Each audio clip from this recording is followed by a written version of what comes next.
BMKG Stasiun Klimatologi Wilayah Bogor menjelaskan jika saat ini wilayah Jawa Barat sebenarnya belum memasuki musim penghujan, namun masih dalam masa peralihan dari musim kemarau ke musim hujan atau musim pancaroba.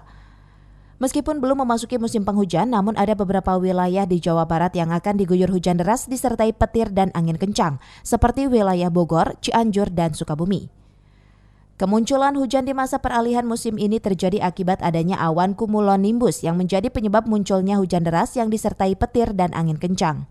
Masuk ke musim peralihan, jadi dari musim kemarau ke musim penghujan. Salah satu tandanya adalah kalau setiap siang kita lihat siang atau sore awan cumulonimbus yang bisa menyebabkan angin kencang, hujan lebat, dan petir dan mengakibatkan. Awan apa namanya, Pak? Cumulonimbus. Cumulonimbus ya.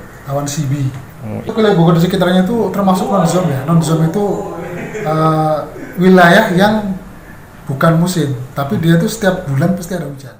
Pihak BMKG Stasiun Klimatologi Wilayah Bogor menghimbau agar warga yang bermukim di sekitaran tebingan ataupun lereng perbukitan agar senantiasa waspada, lantaran tanah kering yang diguyur hujan di musim pancaroba ini rawan mengalami longsor.